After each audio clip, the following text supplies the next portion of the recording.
Na mais recente escalada de tensões entre o Congresso e o Judiciário, o líder do Partido Liberal na Câmara dos Deputados, Sóstenes Cavalcante, afirmou que 2 temas de alta sensibilidade institucional deverão ser pautados já na próxima semana: a proposta de anistia aos envolvidos nos atos de 8 de janeiro de 2023 e a revogação do foro privilegiado para autoridades do país. A fala do deputado, que veio logo após uma reunião com o presidente da Câmara, Hugo Mota, e outros líderes partidários, reacende o debate sobre os limites da atuação política diante da atuação do Supremo Tribunal Federal. De acordo com Sóstenes, a prioridade da oposição é devolver ao Legislativo as prerrogativas que, segundo ele, vêm sendo usurpadas pelo Judiciário. Nas palavras do próprio deputado, o Congresso tem estado de cócoras diante das decisões da Suprema Corte.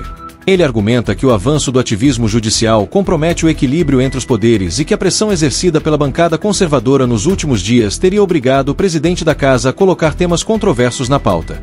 O clima dentro da Câmara dos Deputados tem sido de grande tensão.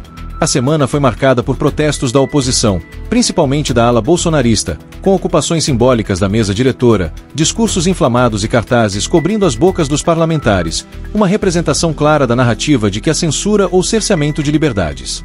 O estupim dos protestos foi a decisão do ministro Alexandre de Moraes, do Supremo Tribunal Federal, que determinou a prisão domiciliar do ex-presidente Jair Bolsonaro, com tornozeleira eletrônica, no âmbito das investigações sobre tentativa de golpe de Estado. Com base nesse contexto, a oposição elevou o tom.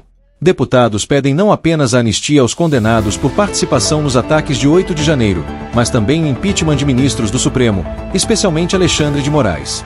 No entanto, diferentemente do Senado, onde esse tipo de processo poderia ser iniciado, na Câmara o foco é a anistia e o foro privilegiado. A proposta de anistia visa perdoar judicialmente as pessoas condenadas ou processadas por envolvimento nos atos que culminaram na invasão das sedes dos 3 poderes em Brasília. A oposição sustenta que muitos dos envolvidos são cidadãos comuns que foram punidos de forma desproporcional e que a responsabilização deveria se restringir aos líderes dos atos. Já a base do governo e os defensores da punição enxergam na proposta uma tentativa de reescrever os fatos, relativizar ataques à democracia e blindar figuras públicas que incentivaram, financiaram ou participaram diretamente dos atos criminosos. Além disso, o fim do foro privilegiado também ganhou força na pauta conservadora. A medida busca retirar de ministros do STF e de outras autoridades a prerrogativa de serem julgados exclusivamente por cortes superiores. Segundo Sóstenes, o foro virou um instrumento de chantagem política, usado por ministros para influenciar ou retaliar parlamentares. O discurso é que, ao acabar com o foro, todos os cidadãos, inclusive autoridades, estariam submetidos às mesmas regras judiciais, o que eliminaria tratamentos diferenciados por posição de poder. Contudo, mesmo após as falas de Sóstenes, a sinalização oficial do presidente da Câmara, Hugo Mota, foi mais cautelosa. Mota conseguiu, com esforço, retomar o comando da sessão plenária após os protestos da oposição. Em sua fala, defendeu o direito de manifestação dos parlamentares, mas criticou as ações físicas que impediram a condução dos trabalhos. Disse que sua presidência não será omissa, mas alertou que decisões serão tomadas de forma institucional, seguindo o regimento interno da Casa e o que estiver dentro dos limites da Constituição. A possível inclusão das 2 pautas, anistia e fim do foro privilegiado, não foi confirmada oficialmente por Hugo Mota.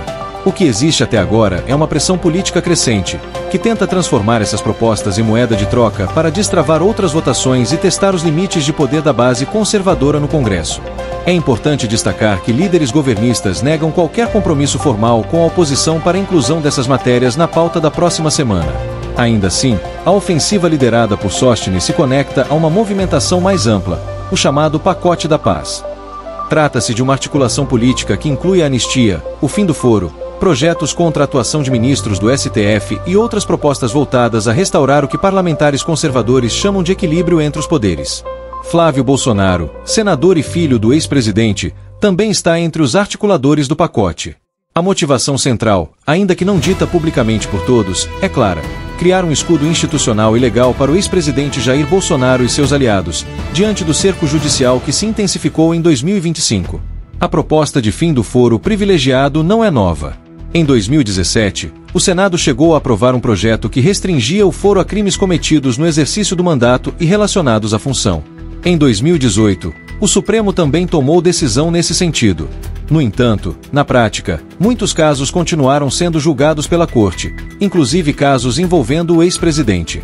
O debate atual pretende ir além, acabando de forma mais ampla com qualquer diferenciação no tratamento judicial a políticos e magistrados. A anistia, por sua vez, é um tema ainda mais sensível. Desde a redemocratização, a palavra anistia carrega um peso simbólico forte no Brasil, muitas vezes associado à impunidade. Os defensores da proposta tentam desvincular o atual contexto da memória histórica, alegando que os réus de 8 de janeiro foram vítimas de exageros jurídicos e midiáticos. Os críticos, no entanto, enxergam o movimento como uma tentativa de reescrever a história recente e enfraquecer as instituições democráticas. Com isso, a próxima semana promete ser decisiva para medir a força da oposição dentro da Câmara. Se Hugo Mota ceder à pressão e incluir as pautas da anistia e do foro, abrirá caminho para um novo ciclo de embates entre legislativo e judiciário. Se resistir, poderá enfrentar novos protestos e paralisações conduzidas pela bancada conservadora. Independentemente do desfecho, o que está em jogo é mais do que a aprovação de uma pauta ou outra. É a redefinição dos limites entre os poderes da República e a forma como o Brasil lida com sua democracia e com o legado dos últimos anos de polarização extrema.